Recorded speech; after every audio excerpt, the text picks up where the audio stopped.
Dios les bendiga. Cada día de la semana recogeremos una porción del maná celestial a través del estudio de la lección de escuela sabática de los pioneros adventistas y la Biblia. Bienvenidos.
¿Qué tal, amigos, amigas? Nuevamente nos encontramos acá en el Maná Diario para compartir la escuela sabática correspondiente a nuestro cuarto trimestre, octubre-diciembre 2019. Pero quiero recordarles que esta escuela sabática es muy especial porque es la que usaba, por ejemplo, Ellen White, los pioneros adventistas del séptimo día. ¿En qué año? 1909. Y en esa época correspondía al trimestre julio a septiembre. Qué bendición poder reencontrarnos otra vez para estudiar la palabra de Dios. Juan 17:17 dice: santifícalos en tu verdad, tu palabra es verdad. Así que la palabra es el medio, o uno de los medios que Dios tiene para apartar a su pueblo del mundo. Santificarlo quiere decir apartarlo para uso santo, para que sea santo a Jehová. Así que qué bendición poder estar con ustedes compartiendo justamente el tema de hoy. Y vamos a iniciar con alguna reflexión. Estamos hablando de Galilea. Galilea se la conocía en aquella época como Galilea de los gentiles. Galil, viene la palabra hebrea Galil, que quiere decir círculo. Algunos decían que cómo podía haber salido algún profeta de Galilea. Sin embargo, la mayoría de los apóstoles era de Galilea. Galilea se la situaba de la siguiente manera: una parte alta, que se llamaba la Alta Galilea, y otra parte que se llamaba la Baja Galilea. ¿Qué ciudades encontramos conocidas en lo que para nosotros sería como una provincia, ¿no? Galilea, Samaria y Judea corresponden a lo que nosotros conocemos como la Palestina. Vamos a algunas ciudades que hay ahí, a ver si les resulta familiar. Por ejemplo, Nazaret, donde se crió nuestro Señor, conocido como el Nazareno. Naín, donde estaba la viuda de Naín, la hija de la viuda de Naín, ¿no? Que fue resucitada entre los muertos. Allí está Tiberías. ¿Por qué? Porque estaba el mar conocido, en realidad era un lago, pero se lo conocía como Mar de Tiberías. Tenemos la ciudad de Capernaum. Y con respecto a esto, después ahora voy a dar alguna información profética. Tenemos Corazín. Tenemos Caná, donde el Señor hizo el primer milagro. Es más, hay algo para los que están escuchando y son adventistas del séptimo día. Hay una expresión en el libro Evento de los Últimos Días, que es una compilación. No es un libro que escribió la señora Ellen White, sino que es una compilación de diferentes citas. Esta corresponde a la Review and Herald del año 1893, mes de agosto. Miren lo que dice ahí. Con respecto a recibir mucha luz y a no practicarla, va para la iglesia en general y para Adrián en particular, o poné tu nombre ahí. me hizo reflexionar a mí, lo veníamos hablando también con mi señora al respecto. Les voy a leer entonces la cita que se encuentra en el capítulo 4, la Iglesia de Dios de los últimos días. Dice así: de aquellos que se jactan de su luz y sin embargo no andan en ella, Cristo dice: por tanto os digo que en el día del juicio será más tolerable el castigo para Tiro y Sidón que para ustedes. Y tú, Capernaum, entre corchetes, o sea que esto lo puso la sierva de Dios, adventistas del séptimo día que han tenido gran luz. O sea, Capernaum se la considera en el ámbito profético adventistas que ha tenido gran luz, porque una gran luz inundó la tierra de los gentiles, que fue la presencia de Cristo mismo. Que eres levantada hasta el cielo, entre corchetes, materia de privilegios, hasta el Hades, tremendo, ¿no? Hasta el sepulcro, serás abatida, porque si en Sodoma se hubiesen hecho los milagros, que también se habían hecho no en Capernaum, que han sido hechos en ti, habrían permanecido hasta el día de hoy. En otras palabras, el privilegio que tenemos como pueblo, ¿no lo aprovechamos? En el día del juicio va a ser más tolerable el juicio contra Sodoma y contra Gomorra. Es terrible. Ayúdame, Padre, para poder andar en la luz que ya me di. Y a cada uno de ustedes, obviamente, les va la misma oración. Así que quería introducirlos un poquito en el ámbito geográfico, ¿sí?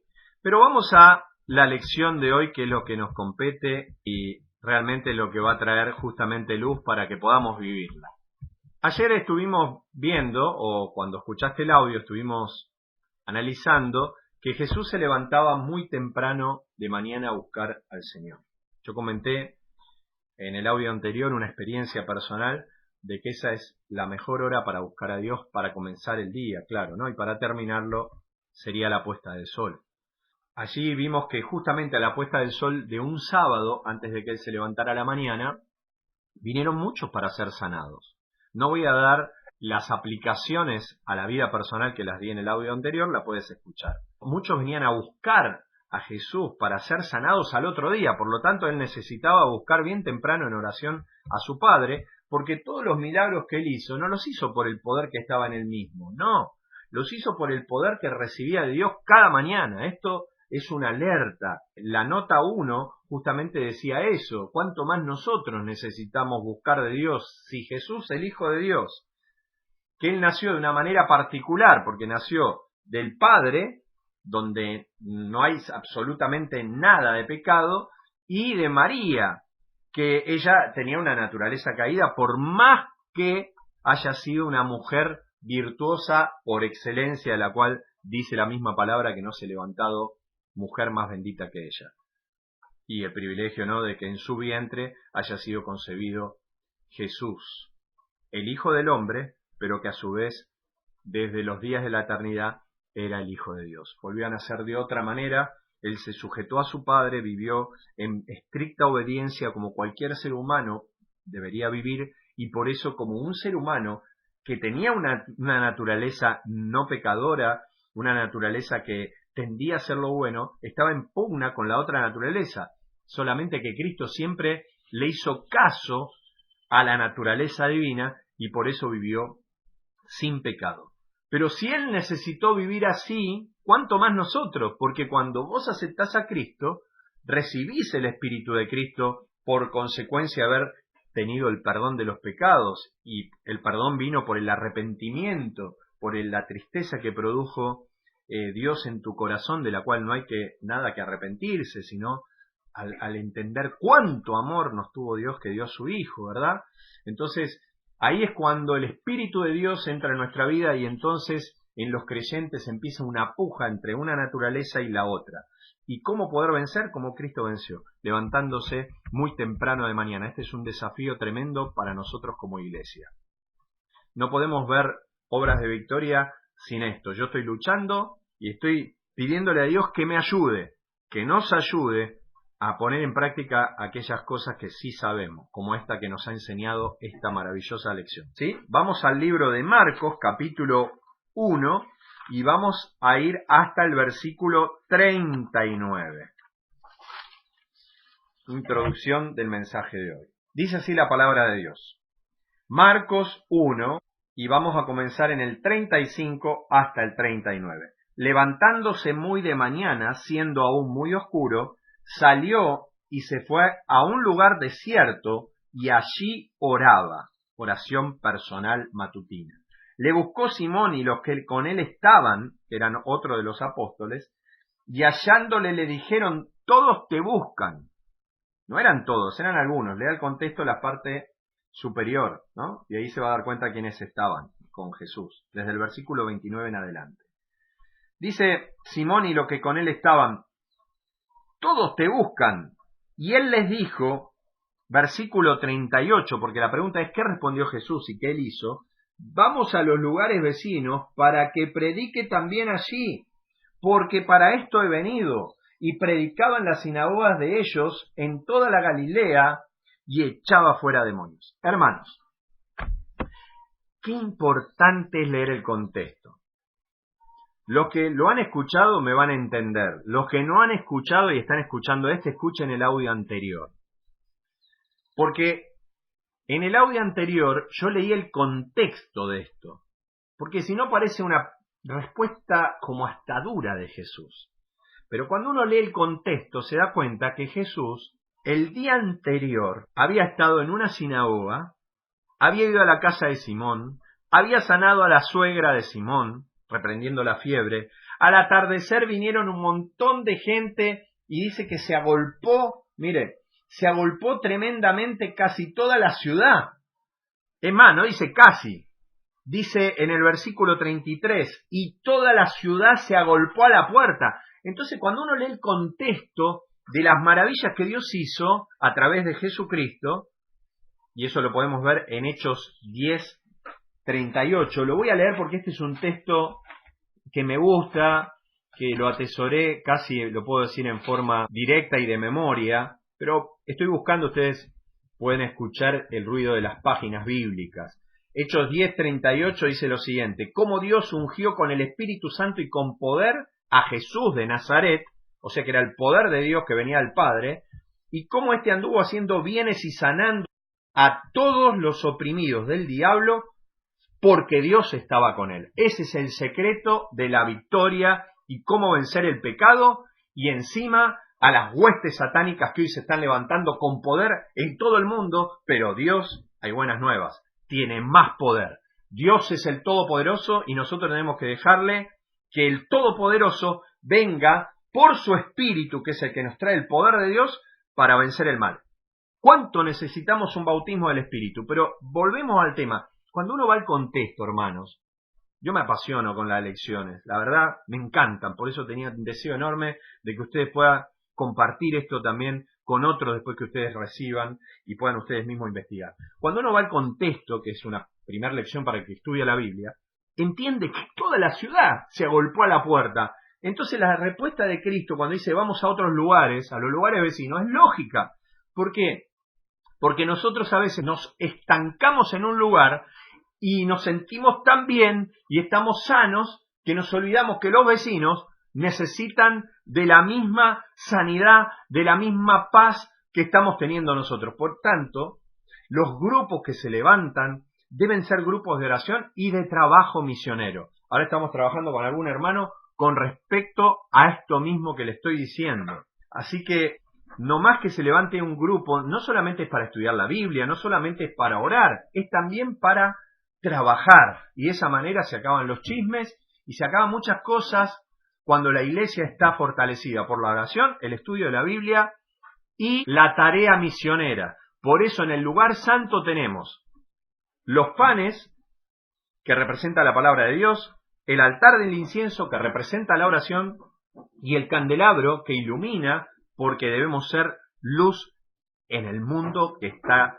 en tinieblas. Hermanos, por eso se entiende cuando Jesús dice, vamos a los lugares vecinos para que predique también allí, porque para esto he venido. Qué maravilloso, ¿no? De un texto las cosas que podemos sacar y el hecho de lo que yo aprendí de niño en la fe, de ir al contexto bíblico. Miren, casi que nos estamos quedando ya sin tiempo para otra cosa, pero voy a leer la nota 2. Galilea Eso lo van a encontrar al final de la lección. Es más, al final del librito de estudio Escuela Sabática van a tener un mapa de la Galilea, Judea, Samaria, etcétera, y de las ciudades que yo les dije, vayan e investiguen allí. Galilea es el nombre dado a una de las 3 divisiones de Palestina. Las otras son Judea y Samaria.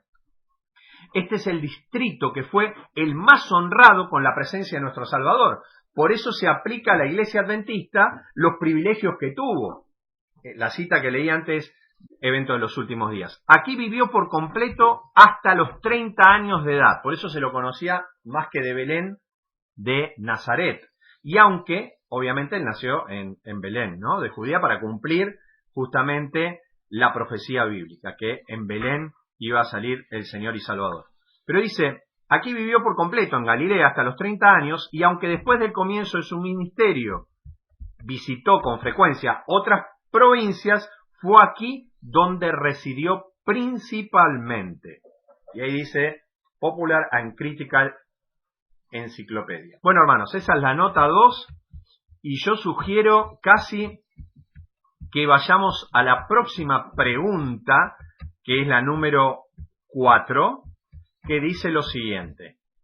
La curación del leproso. ¿Qué milagro fue hecho por el Salvador en una de las ciudades de Galilea y mediante qué acto fue hecho el milagro? Versículos 40 al 42. Y aquí vamos a terminar en este día del maná diario, la palabra de Dios. Cuán importante, ¿verdad? Vamos al texto que dice lo siguiente. Marcos 1, 40 al 42. Vino a él un leproso, rogándole e hincada la rodilla, le dijo, si quieres puedes limpiarme.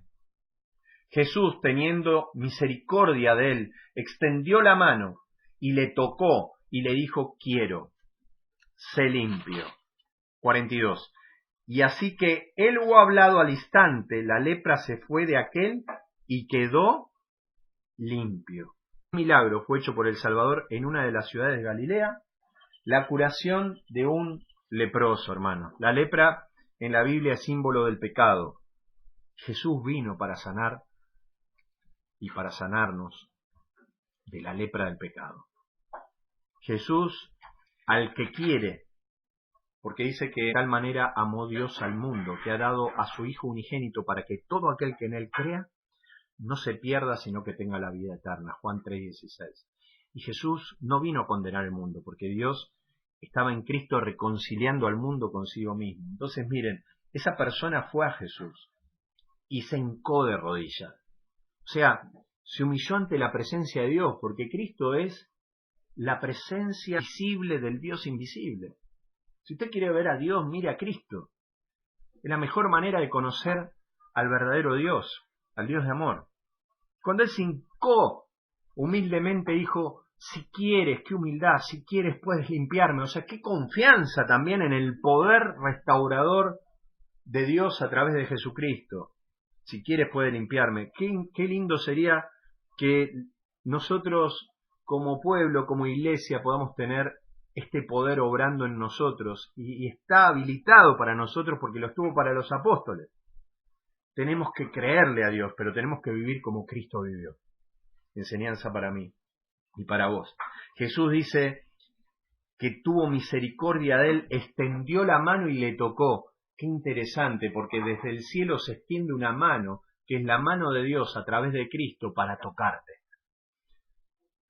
Porque necesitamos el toque sanador de Cristo, necesitamos hoy, quien escucha, el toque sanador de Dios, de una enfermedad, de una dolencia, de como estuvimos hablando hace un poquito con varios hermanos que están siendo atribulados en diferentes lugares del mundo, con diversas pruebas. ¿Cuánto necesitamos la misericordia y el toque sanador de Cristo? Tenemos que decirle, Señor, quiero que me sanes. Y el Señor, tal cual le dijo a él, quiero, sé limpio. Como si yo no voy con esa humildad, ese saber que Dios tiene el poder para sanarme, no me va a sanar.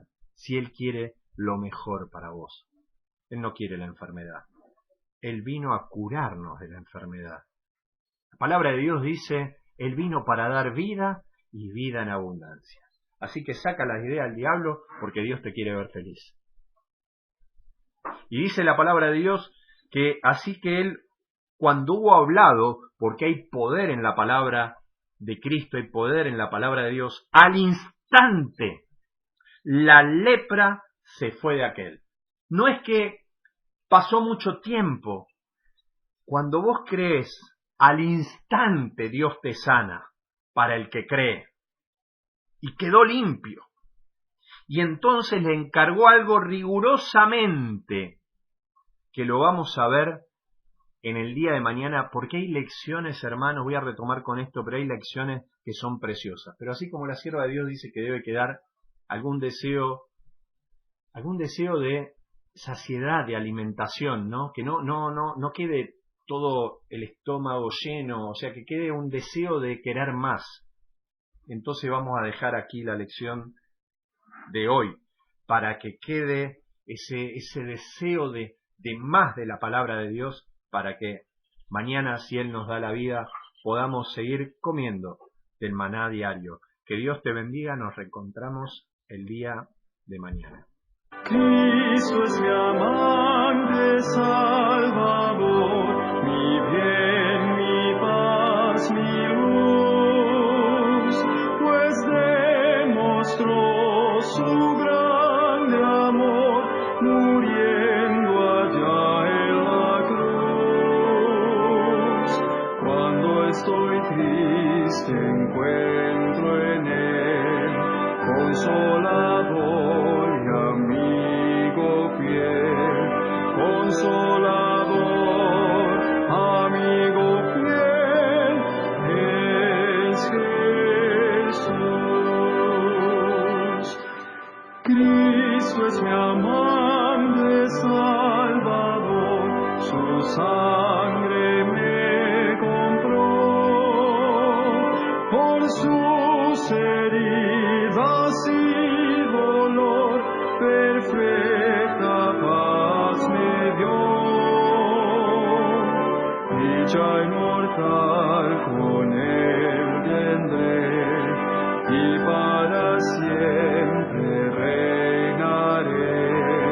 Dicha inmortal allí tendré con Jesús.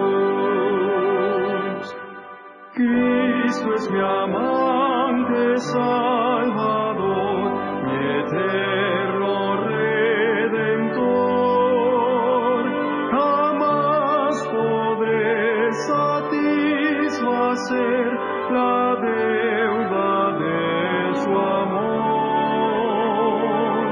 Le seguiré, pues en la luz no temeré llevar su cruz, no temeré llevar la cruz de